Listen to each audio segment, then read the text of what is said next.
আসসালামু আলাইকুম প্রিয় বন্ধুরা। আজকে শুক্রবার, অফিস খোলা ছিল। অফিস থেকে ছুটি নিয়ে বের হলাম, এক জায়গায় যাব। রাস্তার মাঝখানে অনেক মানুষ, নামাজ পড়ার জন্য পুরো রাস্তা ব্লক করে রাখছে। অটোতে উঠে চৌরাস্তার দিকে রওনা দিলাম। ওখান থেকে চলে যাব হোতাপাড়া, তারপর আমার নির্দিষ্ট গন্তব্যে। আমি আসলে যাচ্ছি প্রথমত হচ্ছে ডাক্তারের কাছে। আমার ছেলেটাকে ডাক্তারের কাছে নিয়ে যাব। তো আমার ছেলে আর ওর মা আগে থেকেই চলে গেছে। তো ফোন করলাম যে কিছু নেওয়া লাগবে কি না। বললো যে মিষ্টি লাগবে। মিষ্টি কেন নেব? মিষ্টিটা হচ্ছে আসলে আমরা ডাক্তার দেখায় সেরা একটু শ্বশুর বাড়িতে যাব। আমার শ্বশুর শাশুড়ি কেউ জীবিত নাই। আমার শালা আছে, সম্বন্ধী আছে। তো শালার বউর কিছুদিন আগে বাবু হইল, ওনাকে মিষ্টি খাইবার চাইছে, তাই মিষ্টি নিয়ে নিলাম।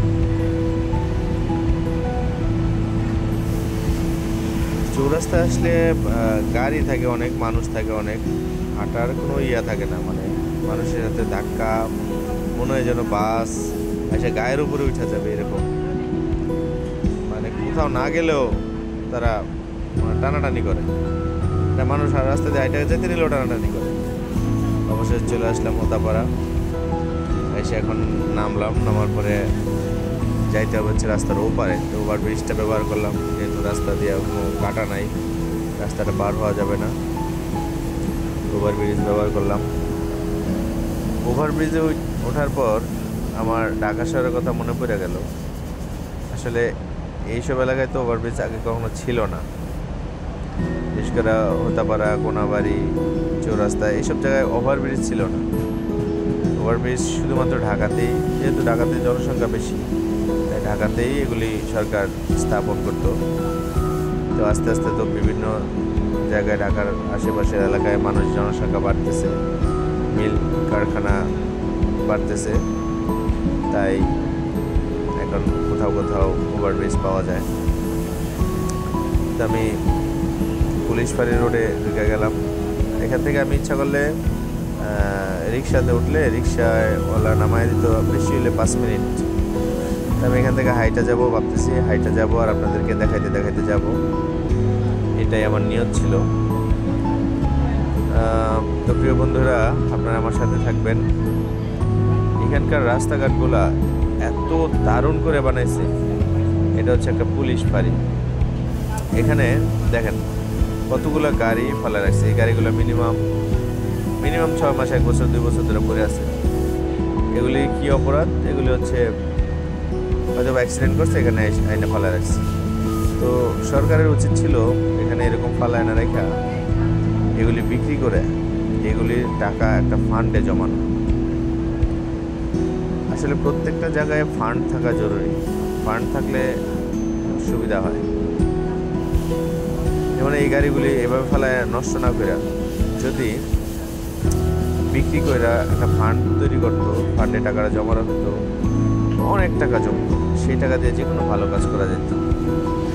ভালো কাজ কি? পুলিশ যেমন যেহেতু থানার ফান্ড, এটা পুলিশদেরই অনেক দেখা যাচ্ছে আবাসন করতে পারতো, পুলিশদের বিপদ আপদে, ঠিক আছে, এটা ব্যবহার করতে পারতো। তো প্রিয় বন্ধুরা, কথা আর না বাড়াই, চলেন আমি এসে গেছি এই রাস্তাতে। আমি রিক্সা দিয়ে গেলে যে রাস্তা দিয়ে যাওয়ার কথা, আমি সেই রাস্তা দিয়ে ঢুকি নাই, যেহেতু হাইটা যাব ভিতর দিয়ে। আপনাদেরকে পরিবেশটা দেখাইতে দেখাইতে যাব। সামনে একটা ব্রিজ দেখা যাইতেছে। এই ব্রিজটা দেখেন কে উদ্বোধন করছে, ভাওয়ালগড় ইউনিয়ন একটা ব্রিজ। এই যে এখান থেকে ছোট্ট একটা ব্রিজ, অথবা ড্রেনের পাশ দিয়ে একটা দিয়ে রাখছেন। তবে আমার মনে হয় এইটা করার জন্য মনে হয় সরকার অনেক টাকা অনুদান দিছে। সরকার থেকে অনেক টাকা আনা হয়েছে, খরচ যা হয়েছে, বাট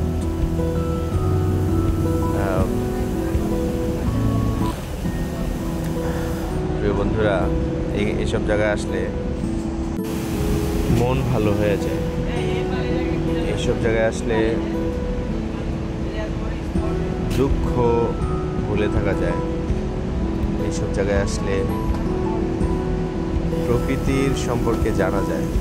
যেমন এখানে আশেপাশে যে সমস্ত গাছগুলি আছে, অনেকে এইসব গাছগুলি চিনেও না। এই বাসাটা বন্ধুরা, যে মোটরসাইকেল যে বাসাটা দেখলেন, এই বাসাটা হচ্ছে এই এলাকার যারা কিস্তি উঠায়, এই বাসাটার মধ্যে এসে কিস্তির ম্যানেজার মানে বসে। পুরা গ্রামের লোক এক জায়গায় হয়ে যায় কিস্তি ওঠানোর জন্য। তো প্রিয় বন্ধুরা, দেখেন কি সুন্দর পরিবেশ। হ্যাঁ, দুই পাশে দুই রাস্তা, মাঝখানের যে ক্ষেত, 100 এরকম পরিবেশ দেখলে কার ভালো লাগে না বলেন? মন ভালো হইতে বাধ্য।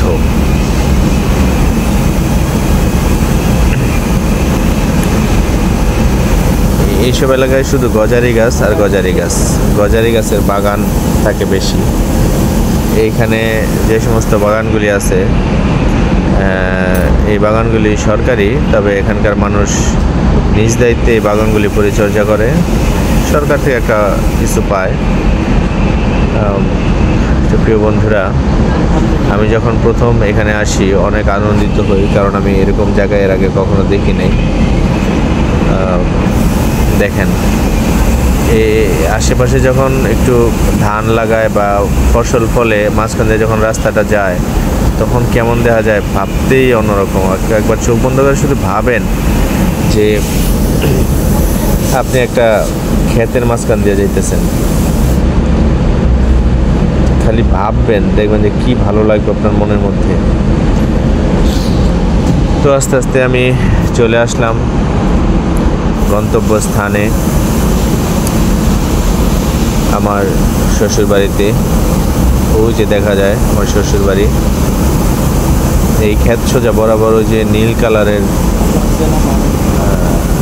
বাসাটা, ওইটাই।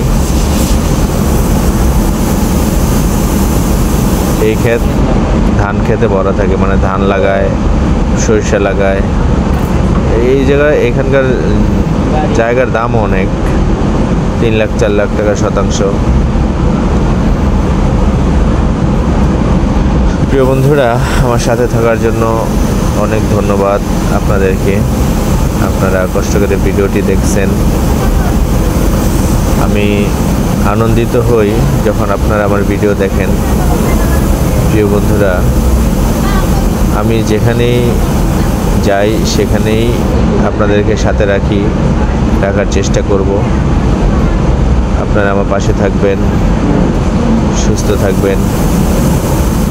আর আমার একটা কথা, প্রিয় বন্ধুরা, আপনারা বেড়াতে যাবেন, ঘুরতে যাবেন, ঘুরলে মন ভালো থাকে। ফ্যামিলি নিয়ে ঘুরবেন, মন ভালো হয়ে যাবে। আমি চলে আসছি আমার গন্তব্যস্থানে। এটা হচ্ছে আমার শ্বশুর বাড়ি। যদি আমার শ্বশুর শাশুড়ি কেউ থাকে না, এখানে আমার শালা সম্বন্ধীরা থাকে। ওই যে দেখেন, সবাই গল্প করতেছে। আমি যে আসছি এরা কেউ এখনো জানে না, চুপ করে আসছি।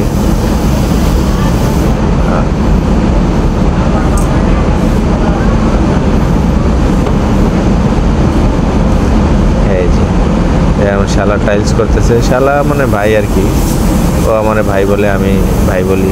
শালা মালা নাই আর কি।